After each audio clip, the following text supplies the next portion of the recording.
এই super crispy পাঁপড় আমি বানিয়েছি সুজি দিয়ে জলের মধ্যে। না এটাতে কোনো খার আছে, না পাঁপড় খার আছে, না কোনো সোডা আছে। আমি এটা বানিয়েছি জলের মধ্যে, বাড়িতে যে নর্মাল সুজি থাকে সেই সুজি দিয়ে। আপনাদের বিশ্বাস হবে না, আমাকে এই পাঁপড়টা বানাতে হার্ডলি আমার 1 মিনিট সময় লেগেছে। আর এই পাঁপড়টা আপনারা বাড়িতে চাইলে 1 বছরের মতো স্টোর করে রেখে দিতে পারেন। আমার ভিডিও যদি আপনাদের ভালো লাগে অবশ্যই একটা লাইক করে দেবেন, কেন কি আমি দেখছি অনেক দিন থেকে আপনারা আমার ভিডিওতে কোনো লাইক করছেন না। তো যাই হোক, ভিডিওটি শেষ পর্যন্ত দেখতে থাকুন আর একটা লাইক কিন্তু অবশ্যই করবেন। প্রথমে আমি এখানে 1 ডাব্বু হাতার সুজি নিয়ে নিয়েছি। নর্মাল যে সুজিটা আমরা বাড়িতে ইউজ করে থাকি সেই সুজি নিয়ে নিয়েছি। তারপরে আমি এখানে নিয়ে নিয়েছি 2 চামচ আটা, আর তারপরে নিয়ে নেব এখানে স্বাদ মতো নুন। তারপরে আমি এখানে একটা মিক্সিতে ফাইন একটা ডাস্ট রেডি করব। খুব একটা ফাইন করব না, নর্মাল একটু ঘুরিয়ে নেব। তারপরে আমি এখানে ওই যে ডাব্বু হাতা দিয়ে আমি 1 হাতা যে সুজিটা নিয়েছিলাম সেই হাতার 1 হাতা আমি এখানে জল ইউজ করব। আমি 2বার জল দেব, তবে প্রথমবার একটু জল দিয়ে ঘুরিয়ে নেব, তারপরে আরও একটু জল দিয়ে আর একবার ফাইন একটা পেস্ট রেডি করে নেব।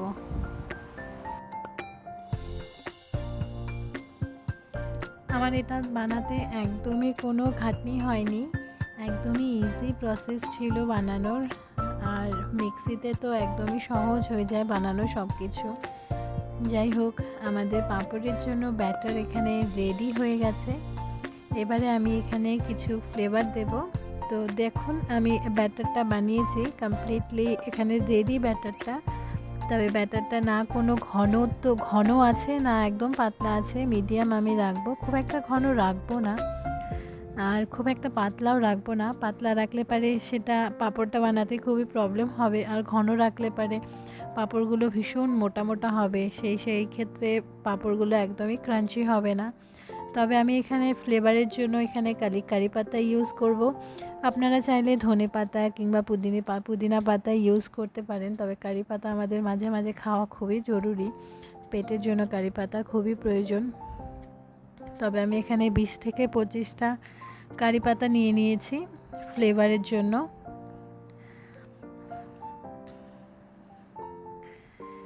তারপরে ব্যাটারটাকে আমি একটা বোলের মধ্যে ট্রান্সফার করে দেব।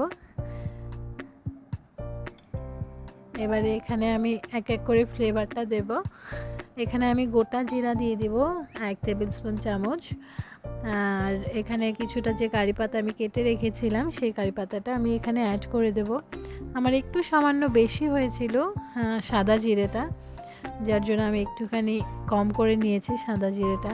যাই হোক, আমি এখানে এক্সট্রা করে আর কোনো লবণ ইউজ করব না, কেন কি আমি ব্যাটারটা যখন বানালাম তখনই কিন্তু আমি ব্যাটারের মধ্যে কিন্তু সামান্য লবণ দিয়ে দিয়েছিলাম। যাই হোক, আমাদের পাঁপড়ের জন্য ব্যাটার একদম ফাইনালি রেডি হয়ে গেছে।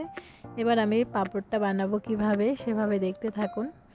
এখানে আমি একটা বাটির মধ্যে জল রেখে দিলাম। আচ্ছা, আমি লঙ্কার গুঁড়োটা দিতে তখন একদম ভুলে গেছি।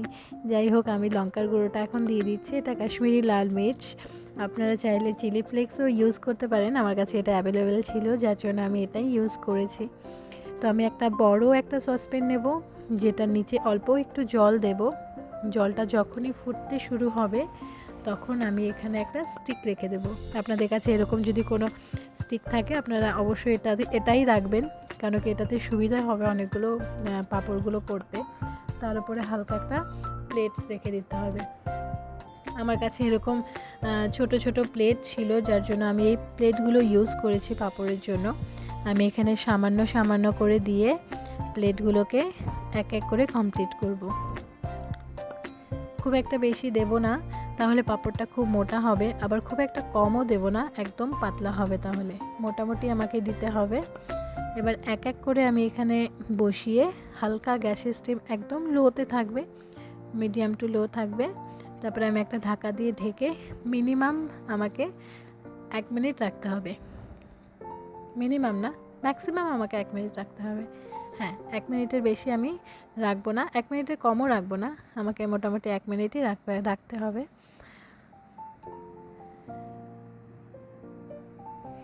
এক এক করে প্লেটগুলো আমি রেডি করে রাখছি যাতে আমার প্রবলেম না হয়, তাড়াতাড়ি যেন আমি করতে পারি, কমপ্লিট করতে পারি। পাঁপড়গুলো আমি অনেকটা টাইম ধরে বানাচ্ছিলাম।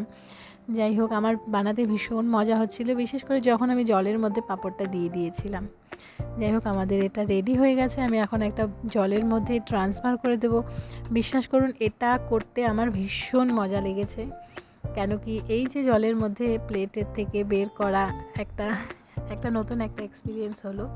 খুবই ভালো লেগেছে, ভীষণ এনজয় করেছি এই পাঁপড়টা বানাতে। আপনারা বাড়িতে অবশ্যই ট্রাই করুন। না এটা ছিঁড়বে, না কোনো কিছু হবে।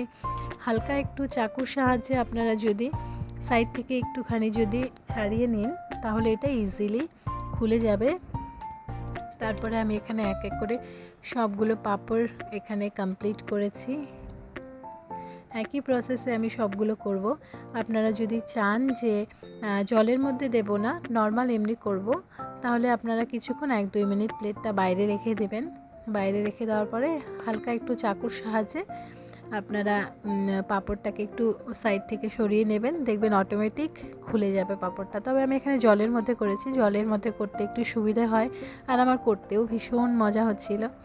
যাই হোক, আমি ভীষণ এনজয় করেছি ব্যাপারটা।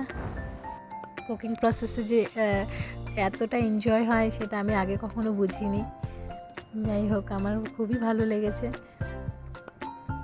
তো পাঁপড় এখানে রেডি হয়ে গেছে, মোটামুটি এরকম হবে সবগুলো।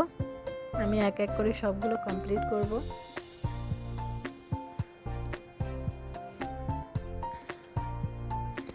এটা আমি ফ্যানের নিচে প্রথমে কিছুক্ষণ আমি ফ্যানের নিচে দিয়ে শুকিয়ে নিয়েছিলাম। ঘরের মধ্যে ফ্যানের নিচে নিয়ে শুকিয়ে নিয়েছিলাম। আপনাদের বাড়িতে যদি রোদও না আসে তবুও কোনো ব্যাপার না, এটা ফ্যানের হাওয়াতে ইজিলি শুকিয়ে যাবে। তবে আমি পরের দিন সকালে একটুখানি রোদ গায়ে লাগিয়ে নিয়েছিলাম পাঁপড়ের গায়ে। কেন কি, তাহলে আমি এটা বেশ কিছুদিন আমি বাড়িতে স্টোর করে রেখে দিতে পারবো। মোটামুটি 1 বছরের মতো এটা স্টোর করে রাখা যাবে। তবে আমি সেরকম পরিমাণে বানাইনি, নেক্সট টাইম যখন বানাবো তখন একটু বেশি পরিমাণে বানাবো। তবে এখানে আধা শুকনা হয়ে গেছে দেখতে পাচ্ছ। তবে আমি নেক্সট ডেতে আমি কিছুটা রোদে আমি শুকিয়ে নিয়েছিলাম। এখানে আমার মেয়ে এসেছে, ভাববে দেখতে যে আমি কি করছি, মামি আর কি করছে। পাঁপড়গুলো রেডি হয়ে গেছে, এগুলোকে এখন ফ্রাই করতে হবে।